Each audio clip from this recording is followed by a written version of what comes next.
What the Falcons do? Rise up.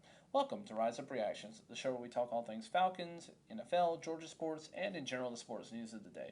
I'm your host, Dr. Lee Denning. Just catching up with you guys a little bit here in between patients. Got a few coming in here in a moment, but just had a quick second and wanted to talk to you guys about some big news that I've missed because of internet issues at home and just general being a little bit busier in the last week or so.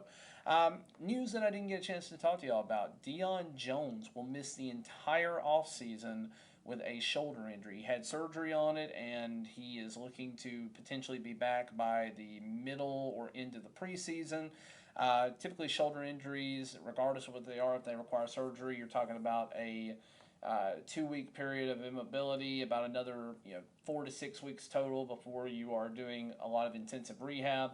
For an athlete, that timetable will be sped up just a little bit, but he's probably looking at about 3 to 4 months before he is back to full use of that shoulder, assuming that physical therapy goes well and he doesn't have any sort of delays or problems with his physical therapy.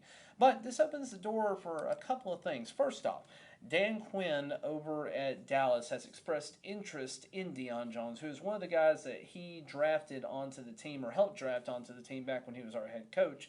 Deion Jones was a guy that was already kind of on the trading block, and cutting him could open up some salary space, but it would also decapitate us as far as a leader on the defense goes. He and Grady Jarrett are the two guys that I would say have the most seniority on our defense. They have the most pull. They're both the field generals, with Grady Jarrett manning the line and him managing the linebackers, with A.J. Terrell being kind of the captain of the secondary at this point. However, that said, he has not been super productive in terms of sacks, which is where we need him in the last couple of years. He missed tackles left and right, even though he was our tackle leader with 135 last year. He was still missing enough to where it mattered in the middle of the field there. And it opens the door a little bit here. We did draft a large number of defensive players, including Troy Anderson, with our second pick overall. Not second pick overall, I'll say second pick in the second round. And then we also have Arnold Ebekati. He is going to be an outside linebacker. He might have to move to inside a little bit. We have Rashawn Evans that we just got from free agency after being cut from Tennessee. So this does open the door for somebody, particularly like Troy Anderson, to potentially step in there and have a leadership role right out the gate. I think he's probably better than a lot of the other players on our team at that position. And then it also opens the door for some of these other guys like Nathan Landman and Kwani Ding, who are undrafted free agents, to potentially get on the roster.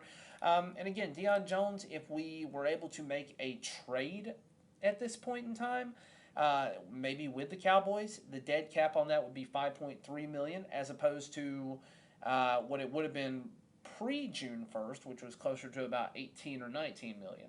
So it would save us somewhere in the neighborhood of $14 million if we would be able to trade him at this point. And the Cowboys certainly could make some magic happen with their own salary to make that work. Again, it's going to open up a lot of doors for some of these fringe players or some of these new guys that have made it onto the roster. Again, the defense is not going to be great this year. If we can improve at all in sacks, I'll be happy. I think we've done enough to where we will be a little bit more competitive on defense. And again, a lot of these guys are on one-year deals at this point. We'll see if they rise to the occasion, if they rise up, or if they flame out. And again, we'll see what happens. But Deion Jones out for the rest of the offseason. We won't see him even potentially until games start in September. So who knows what's going to happen between now and then. Maybe he'll be a Falcon by the time we start. Maybe he won't. But until next time, guys, rise up.